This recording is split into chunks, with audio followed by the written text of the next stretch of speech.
से आगे का तो पहले बता चुके हैं। अब यहाँ से आगे जो बचा है अनुच्छेद वो सभी कंप्लीट धीरे धीरे कर देते हैं। भारत के संविधान का पीछे से पिछले क्लास में शायद अनुच्छेद 85 तक बता दिए। ठीक, अब इसमें आप सबको अनुच्छेद 86 से ध्यान देना। अनुच्छेद 86 में आएगा राष्ट्रपति का अभिभाषण, जो कि आज 2 फरवरी 2026 को संसद में राष्ट्रपति अपना अभिभाषण दे रहे हैं। दे चुके होंगे, अब टाइम बहुत ज़्यादा हो गया है, दे चुके होंगी आज। आम बजट भी कल पेश हुआ था 1 फरवरी को। आज राष्ट्रपति अपना अभिभाषण दे रही है। ठीक, उसके बाद आप इधर आ जाइए। आप तो अपने राष्ट्रपति के अभिभाषण कहते किसको है? तो राष्ट्रपति का अभिभाषण उसको मंत्रिमंडल लिख के देता है। तो यहाँ बोर्ड पर लिख दिए एकदम ध्यान से। राष्ट्रपति का अभिभाषण अनुच्छेद 46। 2 होता है राष्ट्रपति का अभिभाषण, एक हुआ अभिभाषण, दूसरा होगा विशेष अभिभाषण। दूसरा होगा विशेष अभिभाषण। तो अभिभाषण अनुच्छेद 86 में वह लिख के देगा कौन? तो वो लिख के देता है राष्ट्रपति को मंत्रिमंडल। यहाँ लिख दिए अनुच्छेद 86 में आपको राष्ट्रपति का अभिभाषण का चर्चा आएगा। अभिभाषण मंत्रिमंडल लिख के देता है, अभिभाषण मंत्रिमंडल लिख के देता है। और इसमें होता क्या है अभी देखिए, बजट सत्र की पहली बैठक में दोनों सदनों को संयुक्त रूप से संबोधित करना अभिभाषण कहलाता है। कुछ ज्यादा इसके लिए याद नहीं रखना है। क्या कहा? बजट सत्र की पहली बैठक, बजट सत्र की पहली बैठक में दोनों सदन मतलब लोकसभा और राज्यसभा की संयुक्त बैठक को संबोधित करना ही राष्ट्रपति का अभिभाषण कहलाता है। और इसकी चर्चा अनुच्छेद 86 में है। उसके बाद आएगा अनुच्छेद 87। जस्ट बैक टू बैक है कि अनुच्छेद 86 में राष्ट्रपति का अभिभाषण और 87 में विशेष अभिभाषण। विशेष अभिभाषण में कुछ ज्यादा है नहीं, विशेष अभिभाषण नाम है विशेष तो कुछ विशेष है, और वो विशेष बस इतने सा है। पहले देखिए क्या लिखा है, लिखे हैं उसको ध्यान से देखिए फिर समझाते हैं। 87 में राष्ट्रपति विशेष अभिभाषण मतलब राष्ट्रपति का विशेष अभिभाषण। 5 वर्ष के बाद नई लोकसभा का गठन होता है। सबको पता हो लगभग कि हर 5 साल में नया लोकसभा का गठन होता है। और नया लोकसभा गठन होने के बाद पहली बैठक वो भी एक सदन है, दोनों सदन का, नया लोकसभा का गठन हुआ 5 साल के बाद। और उसके बाद नई 5 वर्ष बाद नई लोकसभा की पहली बैठक में संयुक्त रूप से संबोधित करना। मतलब पहले वाले में क्या था राष्ट्रपति के अभिभाषण में कि दोनों सदनों को संयुक्त रूप से संबोधित करना राष्ट्रपति का अभिभाषण कहलाता है, वही बजट सत्र के समय। ठीक, विशेष अभिभाषण में कुछ नहीं, नई लोकसभा का गठन होने के बाद फिर से दोनों सदनों को संयुक्त रूप से संबोधित करना ही विशेष अभिभाषण कहलाता है। ठीक, तो हो गया 86 और 87 खत्म। ये इम्पोर्टेंट है, महा इम्पोर्टेंट है अनुच्छेद 86 और 87। 86 में अभिभाषण और 87 में विशेष अभिभाषण। विशेष में कुछ नहीं, बस 5 वर्ष का चर्चा आता है, थोड़ा ध्यान रखना है। बाकी दोनों में दोनों सदन को संयुक्त रूप से संबोधित करना ही अभिभाषण कहलाता है। अभिभाषण लिख के मंत्रिमंडल देता है, इसको ध्यान रखना है। ठीक, उसके बाद आइए अनुच्छेद 88। अनुच्छेद 88 में है कि मंत्री और महान्यायवादी को विशेष प्रावधान दिया गया है। किसको किसको? मंत्री को और महान्यायवादी को विशेष प्रावधान दिया गया है। विशेष प्रावधान में है क्या वो देखिए ध्यान। विशेष प्रावधान यही है कि मंत्री और महान्यायवादी संसद का कोई भी अगर काम होता है, कानूनी काम हो या संसद की कार्यवाही चल रही हो, बैठक हो, बजट सत्र चल रहा हो, कुछ भी हो, तो उसमें ये दोनों शामिल रहते हैं। वह मंत्री और महान्यायवादी दोनों शामिल तो रहते हैं। महान्यायवादी हुए कि कानूनी सलाहकार, उनके कानूनी सलाहकार, और हर विभाग के मंत्री वहाँ मौजूद होते हैं सदन में। अब इसमें होता क्या है कि मौजूद तो दोनों होते हैं। विशेष प्रावधान में यही है मंत्री सबको, मंत्री और महान्यायवादी को, कि आप मौजूद रहिए, लेकिन अब उसके लिए शर्त क्या है देखिएगा। मंत्री सदन में अगर वोटिंग होने लगा किसी चीज पर, तो मंत्री अपने सदन में जाके वोट करेंगे, वहां पर वोटिंग वो नहीं कर सकते। जैसे बैठक तो होगा संयुक्त सदन का, दोनों सदन एक जगह, लेकिन जब कोई वोटिंग का चर्चा आएगा तो जो महान्यायवादी हैं इसको सिर्फ अपना वक्तव्य रखने के लिए वहाँ वो अपना बात रख सकते हैं, लेकिन वह वोटिंग में भाग नहीं ले सकते हैं। कौन? महान्यायवादी। उनको वोटिंग अगर होने लगा तो सदन से बाहर चल जाएंगे। कौन? महान्यायवादी। लेकिन मंत्री सदन में रहेंगे, लेकिन वो जिस सदन के मंत्री रहेंगे वोटिंग के समय उस सदन में जाके ही वोटिंग वो करेंगे। तो कहने का सीधा तात्पर्य यही है कि मंत्री और महान्यायवादी को विशेष प्रावधान तो दिया गया है, लेकिन जब वोटिंग होने लगेगा तो जो भी मंत्री हो, चाहे जिस विभाग का हो, लेकिन जिस सदन का मंत्री होगा उसको उस सदन में जाना पड़ेगा और उस सदन के तरफ से उसको वोटिंग करना है। लेकिन महान्यायवादी कोई वोटिंग नहीं करेंगे। वोटिंग करना होने लगा तो वो सदन से बाहर चले जाएंगे। कौन? महान्यायवादी। यही है इसको विशेष प्रावधान। मंत्री और महान्यायवादी को किसी भी सदन में बोलने की आजादी है, अपना वक्तव्य वो रख सकते हैं, लेकिन वोटिंग वो किसी सदन में नहीं कर सकते हैं। कौन? महान्यायवादी। लेकिन मंत्री वोटिंग करेंगे, लेकिन वो अपने सदन में जाके, चाहे वो लोकसभा का हो या राज्यसभा का, अपने अपने सदन में जाइए, वहां से जाके वोटिंग कीजिए। चलिए आगे देखिए। ये चर्चा था मंत्री और महान्यायवादी को विशेष प्रावधान। कौन प्रावधान?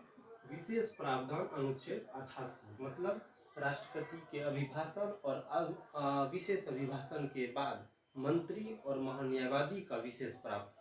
कुछ नहीं, विशेष प्रावधान में ज्यादा कुछ नहीं है, सिर्फ अनुच्छेद याद रखना है 88 में। ठीक, ये कौन सी है? भारत का संविधान। किसके लिए? सिर्फ एग्जाम पास करने के लिए। किसके लिए? सिर्फ परीक्षा पास करने हेतु। ये भारत का संविधान भले बता रहे हैं, लेकिन सिर्फ परीक्षा पास करने के लिए। सब होता जाता है कुछ नहीं, जो जिसके मन में आता है वही चलता है, होता जाता कुछ नहीं है। भारत के संविधान को, संविधान होती है सर्वशक्ति, इस शक्ति को उस हिसाब से डिस्ट्रीब्यूट कर दिया गया है कि कोई आजाद नहीं है कि कोई सख्त फैसला कोई किसी चीज का कानून पर कोई सख्त फैसला कर सके। कोई आजाद नहीं है, सब एक दूसरे से बंधा हुआ है, जिसके चलते कुछ होता जाता नहीं है। सुप्रीम कोर्ट सब एक मुखौटा बन गया है। भले रोक लगाने के लिए वो है, लेकिन कोई रोक लगा दे, अगर सुप्रीम कोर्ट को कोई जज रोक लगाया तो जिसकी सरकार है, जिसकी सत्ता है, कुछ दिन में पता चलेगा उस जज का कुर्सी गायब हो गया। कुछ होता नहीं है, बस होता वही है जो तत्कालीन सरकार चाहती है, उसको कोई टाल नहीं सकता है, किसी कीमत पर नहीं। इसलिए इस संविधान को सिर्फ परीक्षा पास करने के लिए पढ़ना है, बाकी होता जाता कुछ नहीं है। जेब में गांधी और दिल में आंधी रखिए, सब खत्म, कोई टक्कर में नहीं आएगा। ठीक, तो यहाँ क्या बताए थे? अनुच्छेद 88 में मंत्री और महान्यायवादी को विशेष प्रावधान है, किसी भी सदन में वो उनको बोलने की आजादी है, लेकिन वोट करेंगे, याद रखिएगा जो बताए हुए। अनुच्छेद 89 कहा है कि राज्यसभा के सभापति और उपसभापति, अब आएगा इंटरेस्टिंग मोड फिर से संविधान में, कि राज्यसभा में ही होते हैं सभापति और उपसभापति। कहाँ होते हैं? राज्यसभा में। लोकसभा में होते हैं अध्यक्ष और उपाध्यक्ष, अध्यक्ष और उपाध्यक्ष लोकसभा में। राज्यसभा में सभापति और उपसभापति। अब कहिएगा कि पहले राज्यसभा क्यों और लोकसभा बाद में कहा आएगा? क्योंकि उच्च सदन कहा गया है किसको? राज्यसभा को, क्योंकि यहाँ सब बुढ़वा सब बैठा रहता है। ठीक, तो अनुच्छेद 89, ये 89 है, 8 पर 9, 89। राज्यसभा के सभापति और उपसभापति की चर्चा, सभापति और उपसभापति की चर्चा अनुच्छेद 89 में है। ठीक, अब इसमें क्या है कि सभापति, राज्यसभा के जो सभापति होते हैं वह राज्यसभा के पदेन होते हैं, सभापति होते हैं, मतलब वही होते हैं राज्यसभा का जो सभापति होगा। इसकी शर्त है कि राज्यसभा का सभापति वही आदमी होगा जो भारत का उपराष्ट्रपति होगा। ठीक, ये शर्त है कि भारत के राज्यसभा का सभापति वही होगा जो भारत का उपराष्ट्रपति होगा। इसलिए सभापति को राज्यसभा का पदेन सभापति कहा जाता है। किसको? उपराष्ट्रपति। उपराष्ट्रपति ही राज्यसभा के पदेन सभापति, पदेन मतलब उच्च, राज्यसभा में उससे ऊंचा पद किसी का नहीं। पदेन मतलब यही हुआ कि किसी सभा में जिसका पद सर्वश्रेष्ठ है, जिसकी कुर्सी सबसे ऊंचाई जगह पर रखी है, उस सदन में उस कुर्सी पर बैठने वाले से ऊंचा कोई व्यक्ति नहीं होगा, इसलिए उसके पद में पदेन लगाया जाता है, उससे श्रेष्ठ कोई नहीं होगा। ठीक है। उसके बाद आएगा राज्यसभा के सभापति और उपसभापति की चर्चा। अनुच्छेद 89 में सभापति वही होंगे जो भारत के उपराष्ट्रपति होंगे। ठीक। अब ये सदन में वोटिंग का चर्चा आएगा। सभापति मतलब उपराष्ट्रपति सदन में वोटिंग नहीं करेंगे। अगर वोट गिराने का चर्चा आया, वोटिंग मतलब अब सदन में सोचिएगा वोटिंग, कोई भी प्रस्ताव आया, चाहे विधेयक बन रहा है, कानून बन रहा है, विधेयक मतलब कानून होता है, बन रहा है, कोई कहेगा हाँ, कोई कहेगा नहीं, तो हल्ला गुल्ला शांत कराने से बढ़िया है कि सभापति एक के बाद बोल देते रहे हल्ला गुल्ला बंद करो, सुनो अब हमारी बानी, सब कोई अपना अपना वोटिंग करो, हल्ला गुल्ला नहीं, अपना अपना मत चिकर के नहीं बोलो, चुपचाप बटन दाबो, सीधा क्लियर हो जाएगा कौन कितना चाहता है, कौन कितना, जिसका ज्यादा होगा वो क्लियर होगा, वही पे नियम लागू। ठीक। अब एक ऐसा स्थिति कि दोनों में बराबर बराबर आ गया, इसका भी बराबर आ गया और इसका भी बराबर आ गया। अब क्या होगा? तब इस स्थिति में सभापति खुद जाके अपना वोट गिराएंगे और वो जिधर वोट दे देंगे, स्वाभाविक है कि उसका बात आगे निकल जाएगा, क्योंकि जिसका मत आगे होगा वही उसी का बात चालू होगा। तो इस कंडीशन में सभापति का मत निर्णायक मत कहलाता है। क्या कहलाएगा? निर्णायक मत। तब क्वेश्चन पूछेगा क्या सदन में राष्ट्रपति उपराष्ट्रपति या राज्यसभा के सभापति वोटिंग करेंगे? तो नहीं। किस स्थिति में वोटिंग करेंगे? जब दोनों का पलड़ा बराबर हो गया, तब सभापति जो अपना मत डालेंगे उस मत को निर्णायक मत कहा जाता है। ठीक। ये था किसका? सभापति और उपसभा, सभापति उपसभापति की चर्चा। अनुच्छेद 89 मतलब 89। अब आएगा आपका उपराष्ट्रपति, सॉरी उपसभापति। कौन सभापति? सभापति को ही उपराष्ट्रपति कहते हैं। ठीक। उपसभापति, सभापति। अब आया आपको उपसभापति। उपसभापति में आया राज्यसभा के सदस्य होते हैं। वहां एक और कंडीशन था उपराष्ट्रपति। क्वेश्चन पूछेगा उपराष्ट्रपति राज्यसभा के सदस्य होते हैं? नहीं, लेकिन बनने के लिए शर्त होता है कि उपराष्ट्रपति या राज्यसभा के सभापति वही बनेंगे जो राज्यसभा के सदस्य होंगे। क्या बोले हम? कि राज्यसभा के सभापति वही बनेंगे जो देश के उपराष्ट्रपति होंगे, और सबसे पहला उपराष्ट्रपतियों बनने के लिए राज्यसभा का सदस्य होना जरूरी होता है। और जब वो सभापति या उपराष्ट्रपति बन गए तो राज्यसभा की सदस्यता खत्म।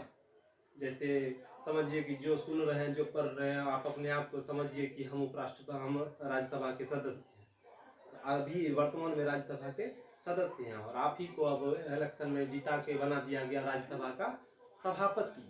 तो आप सभापति जैसे बन गए उपराष्ट्रपति, तो आपका राज्यसभा का सदस्यता खत्म। अब आप खाली कहलाइएगा राज्यसभा के सभापति और उपराष्ट्रपति, दोनों आप ही कहलाइएगा। ठीक। तो क्वेश्चन पूछेगा कि उपराष्ट्रपति या राज्यसभा के सभापति राज्यसभा के सदस्य होते हैं? तो नहीं, लेकिन बनने के लिए शर्त है कि होना वो राज्यसभा का सदस्य होगा, तभी इसका चुनाव लड़ सकते हैं, अन्यथा नहीं। तो उपराष्ट्रपति सदस्य राज्यसभा के सदस्य नहीं होंगे, लेकिन उपसभापति, कौन सभापति? उपसभापति राज्यसभा के सदस्य होंगे। जो है उपसभापति या राज्यसभा के सदस्य होंगे।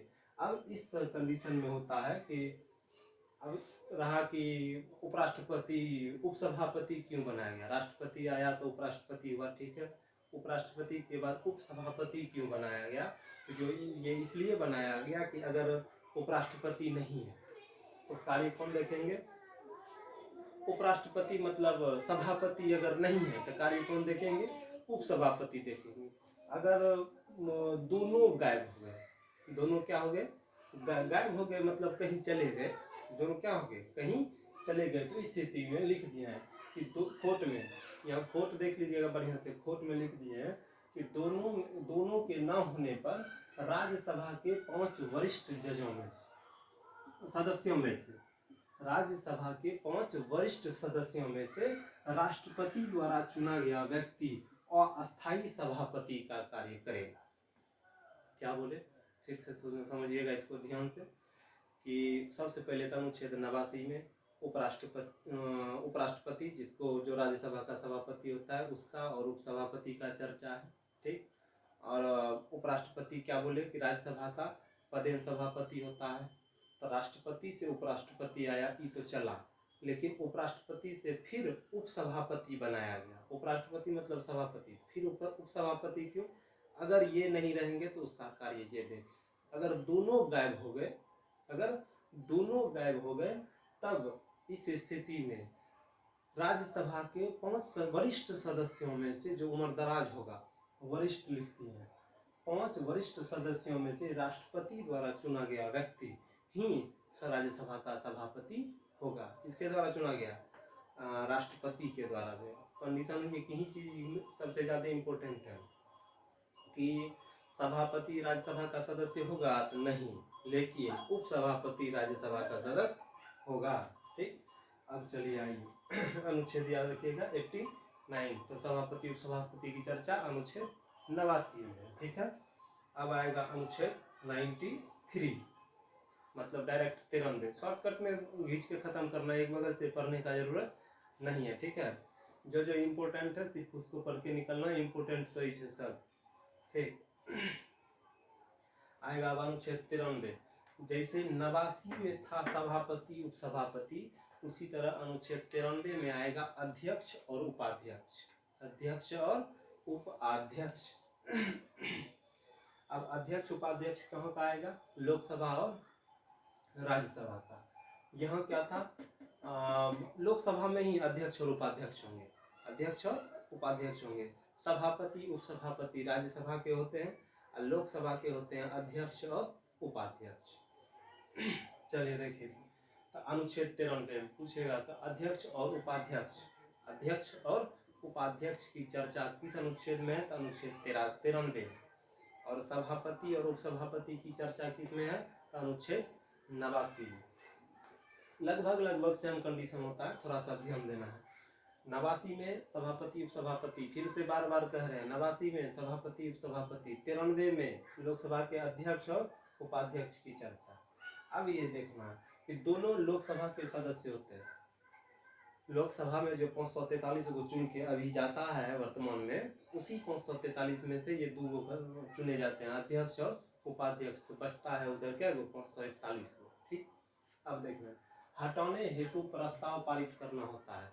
लोकसभा के जो अध्यक्ष और उपाध्यक्ष चुना गए, अभी जो वर्तमान में बन गए, अभी अब उनको अगर हटाना चाहेगा तो हटाने के लिए प्रस्ताव पारित होगा। इन्हें इसके लिए अलग से अनुच्छेद नहीं है, इनको हटाने के लिए अलग से अनुच्छेद, इनको हटाने के लिए लोकसभा के अध्यक्ष और उपाध्यक्ष को हटाने के लिए अलग से अनुच्छेद नहीं है, प्रस्ताव पारित किया जाता है सदन में। प्रस्ताव पारित हो गया तो इनको अपने पद से क्या कर दिया जाता है?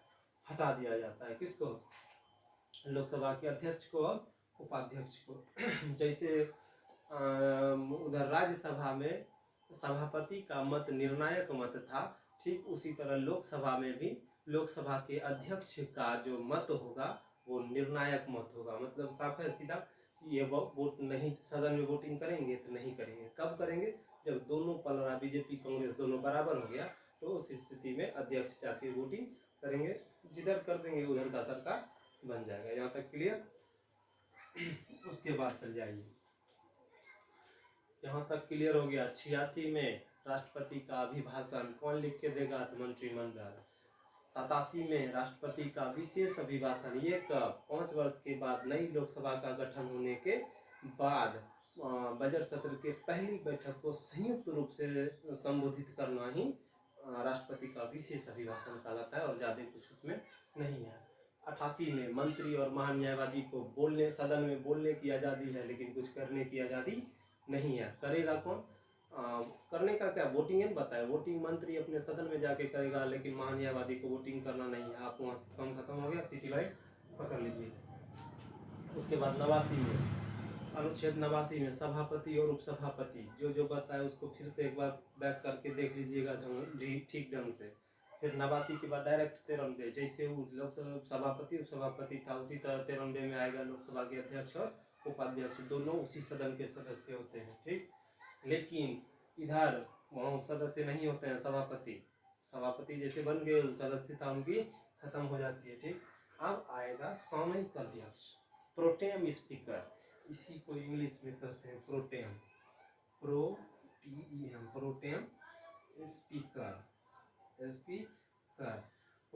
स्पीकर, प्रोटेम स्पीकर, हिंदी सामयिक अध्यक्ष। अब ये क्या होते हैं इसको देखिएगा ध्यान से, ये एक अस्थायी अध्यक्ष होते हैं। कौन अध्यक्ष होते हैं? अस्थायी अध्यक्ष होते हैं।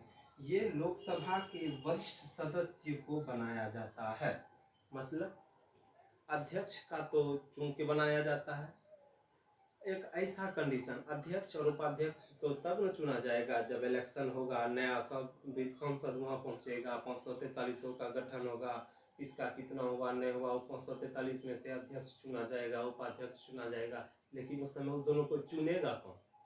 तो उस दोनों को चुनने के लिए कौन अध्यक्ष बनेगा, कौन उपाध्यक्ष बनेगा, उस दोनों का निर्वाचन कराया जाता है। कहाँ? उस सदन में निर्वाचन कराया जाता है। और किसके सामने निर्वाचन कराया जाता है? तो वो निर्वाचन कराया जाता है इन्हीं के सामने, प्रोटेम स्पीकर के सामने। स्पीकर को हिंदी में अध्यक्ष कहते हैं, ऐसे चेयरमैन को भी हिंदी में अध्यक्ष कहते हैं। तो कौन अध्यक्ष बनेगा? अध्यक्ष और उपाध्यक्ष का जो चुनाव होता है, वो चुनाव करवाने के लिए किसको चुना जाता है? तो लोकसभा के वरिष्ठ नागरिक को ही चुना जाता है कि आप महामहिम हुए, सबसे वरिष्ठ हैं, सब सांसदों में आप वरिष्ठ हैं, आप इस कुर्सी पर बैठिए और आपके सामने निर्वाचन होगा कि कौन जो जीतेगा, वो जिसमें जिसका मत वोटिंग ज़्यादा होगा, अध्यक्ष और उपाध्यक्ष, वो बन के आपके सामने आएगा। आप उसका गाइडेंस, फुल गाइडेंस देखिए कि क्या हो रहा है, गलत हो रहा है या सही हो रहा है।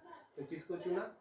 लोकसभा के वरिष्ठ नागरिक को, वरिष्ठ सदस्य को वहाँ बैठाया, उन्हीं को बोले प्रोटेम स्पीकर। प्रोटेम स्पीकर उतने ही देर के लिए बनाए जाते हैं जब तक कि लोकसभा के अध्यक्ष और उपाध्यक्ष का चुनाव निर्वाचन न हो जाए। जैसे ही दोनों का निर्वाचन हो गया, प्रोटेम स्पीकर का खेल खत्म हो गया। अब वो अपना वहाँ से सिटी लाइन पकड़ लेंगे कि हाँ आप अध्यक्ष हो गए, आप यहाँ के बैठिए, आप उपाध्यक्ष हो गए, आप वहाँ जाके बैठिए, लीजिए प्रोटेम स्पीकर का खेल खत्म। अब वहाँ से आप क्या हो जाइए? बाहर हो जाइए। इसीलिए बनाया जाता है किसको? हिंदी में उसी को कहते हैं सामयिक अध्यक्ष, इंग्लिश में प्रोटेम स्पीकर। प्रोटेम स्पीकर को सामयिक अध्यक्ष हिंदी में बोले, या अस्थायी अध्यक्ष होते हैं, नहीं अस्थायी पद। तो याद रखिएगा, 4 ऑप्शन दे देगा, निम्न में से कौन सा एक अस्थायी पद है? तो ये प्रोटेम स्पीकर, सामयिक अध्यक्ष एक अस्थायी पद है, लोकसभा के वरिष्ठ सदस्य को बनाया जाता है। यहाँ तक में क्लियर? यही था प्रोटेम स्पीकर का, इतने को काम है, इसके लिए कोई अलग से अनुच्छेद नहीं है, ठीक। अब आ जाइए आप यहाँ, एक चीज और देखिएगा इधर, इसके प्रोटेम स्पीकर में अध्यक्ष तथा उपाध्यक्ष का निर्वाचन और शपथ भी यही दिलाते। तो ये भी एक चीज याद रखिएगा कि लोकसभा का जो अध्यक्ष होता है और उपाध्यक्ष, अलग से इसको क्रिया नहीं खिलाया जाता, शपथ नहीं दिलाया, अलग से अनुच्छेद नहीं है, यही दिलवा देते। इन्हीं के सामने निर्वाचन होता है अध्यक्ष उपाध्यक्ष का, यही निर्वाचित जो जीत के आ जाता है सामने, वही कसम खिलवा देते हैं कि हम भारत के लोग, हम भारत को हेंटन बलर करके ही छोड़ेंगे, तहस-नहस तत्सम तद्भव करके ही छोड़ेंगे, जो करेंगे वो इन्हीं के सामने शपथ यही दिला देते हैं। हो गया कौन? खत्म। अब आपको आएगा लोकसभा के अध्यक्ष की शक्तियाँ। लोकसभा के अध्यक्ष की शक्तियाँ इसमें है कि बैठक नियंत्रण, दोनों सदन में हल्ला गुल्ला नहीं हो, अगर हो रहा है तो उसको शांत करना कौन करेंगे? तो लोकसभा के अध्यक्ष। तो बैठक को नियंत्रण उन्हीं का करना, उन्हीं का काम है, ठीक है। उसके बाद है कोई विधेयक धन विधेयक है या नहीं है उसकी जांच करना। कौन सी? बैठक नियंत्रण। दूसरा, कोई विधेयक, जो विधेयक वहाँ से आया वह धन विधेयक है या नहीं है, उस विधेयक की जांच करना भी ये लोकसभा के अध्यक्ष का काम है, ठीक। बहुत सारा ड्यूटी है इनका। देखिए, लोकसभा का सचिव अध्यक्ष के अधीन होता है, ये भी याद रखिएगा कि लोकसभा का जो सचिव होता है, लोकसभा का जो सचिव होता है वो किसके अधीन होता है? तो लोकसभा के अध्यक्ष के अधीन होता है, ठीक है। विदेश जाने वाले सांसदों की नियुक्ति, कौन घूमने के लिए जा रहा है, नहीं जा रहा है, जो भी सांसद विदेश जाना चाहता है उनको पहले इनसे अनुमति लेना होगा। किससे? सभापति अध्यक्ष से कोई भी सांसद किस काम से विदेश जा रहे हैं नहीं जा रहे हैं, वो सब ब्यौरा पहले इनसे इनको देना होगा। ये जब अपना सिग्नेचर कर देंगे कि हाँ आप जा सकते हैं, तभी वो जा सकते हैं, ना तो वो नहीं जा सकते। ठीक, गण पूर्ति के अभाव में लोकसभा की कार्यवाही को वो स्थगित कर सकते हैं। ठीक, गण पूर्ति होता है कि कुल मत का 1/10 भाग। यह गण पूर्ति की चर्चा अनुच्छेद 100 में है। अनुच्छेद 100 में है गण पूर्ति में यही। गण मतलब सदस्य, गण मतलब सदस्य कि जैसे लोकसभा का सदन चलेगा, चलने के लिए कितना सदस्य चाहिए, तो कुल का 1/10 भाग चाहिए, यानी 10% चाहिए। कितना चाहिए? 10% चाहिए। अधिक से अधिक कितना चाहिए? 55 चाहिए। लोकसभा का सदन में प्रारंभ हेतु कितने सदस्य की संख्या चाहिए? 55। ठीक, तो गण पूर्ति के बाद में अगर 55 को से 1 को सदस्य कम हुआ, अधिक से अधिक, और वर्तमान में तो वही 543 का 10% कितना होगा, तो जितना होगा वो सदस्य ही उतना चाहिए। अगर उससे एक भी सदस्य कम है तो उस सदस्य की कार्रवाई को लोकसभा के अध्यक्ष स्थगित कर सकते हैं। ठीक, इसकी चर्चा आपको अनुच्छेद 100 में आएगा। गण पूर्ति इसी को कहा जाता है कोरम गण पूर्ति को। ठीक, तो गण पूर्ति के अभाव में लोकसभा की कार्यवाही को स्थगित कौन करेंगे? तो लोकसभा के अध्यक्ष। ठीक, उसके बाद आएगा संयुक्त अधिवेशन की अध्यक्षता। संयुक्त अधिवेशन मनाया बोले कि लोकसभा और राज्यसभा दोनों को एक जगह बैठा के उसका अध्यक्षता भी करेंगे। इधर लोकसभा, इधर राज्यसभा, और दोनों के बीच में रहेगा अध्यक्ष का कुर्सी, वो ऊपर पे बैठे रहेंगे। 2 पंखा डलाने वाला इधर रहेगा, एक टाइपराइटर रहेगा, फाइल आगे देगा पीछे करने वाला। ठीक, तो वही संयुक्त अधिवेशन यही है। दोनों सदन को बुला के हम बैठे हैं, अब दोनों सदन अपना बक बक बक बक करो, हम इधरों मुड़ी डोलाएंगे, इधरों मुड़ी डोलाएंगे, करेंगे कुछ ना, हल्ला हो रहा है चुपचाप ऐसे करके टुकुर टुकुर टुकुर टुकुर। जो अभी देख रहा है कुछ करने धरने का शक्ति इतना है, इतना शक्ति है कि अगर कोई सांसद अगर ज्यादा उछल कूद रहा है तो उसको एक बारी बजर बज रहता है बगल में, सायरन दबाएगा, बाहर से कमांडो आएगा और कहे अध्यक्ष को इतना शक्ति है, कह देगा सांसद को उठा के फेंक दो बाहर, तो सीधे उठा के फेंक देगा बाहर जाए। इतना पावर है संविधान में, लेकिन करता कुछ नहीं। ही उधर लड़ाई हो रहा है, संविधान को फाड़ देता है ऐसे कर। अध्यक्ष चुपचाप ऐसे बक बक इधर देखते ही। कमाल, देश की स्थिति वहीं से पता चलता है। आप लोग नहीं देखते होंगे तो आप लोग को पता नहीं है। ये शक्ति इतना है, अशक्ति क्या रहेगा? शक्ति इतना दे देता है, बनता है बुढ़वा, तो क्या शक्ति रहेगा उसको? चलिए देखिए, संयुक्त अधिवेशन की अध्यक्षता भी करना उसी का काम है। संसदीय समिति की नियुक्ति। संसद में भी विभाग, हर एक विभाग के लिए सदस्य का गठन किया जाता है, समिति बनाया जाता है। तो समिति में कौन कौन से, किस समिति में कौन कौन से सदस्य होंगे उसका भी गठन करना लोकसभा के अध्यक्ष का काम है। ठीक, उसके बाद कहा है कि इसका भी मत निर्णायक होता है। ये हम आपको पहले बता चुके हैं कि लोकसभा के अध्यक्ष का मत भी निर्णायक मत होता है। यहाँ तक में समझ में आ गया? टोटल जो बताए इसको बढ़िया से एक बार और रिपीट कर लीजिएगा, बैक कर करके। ठीक, जय हिंद, जय भारत।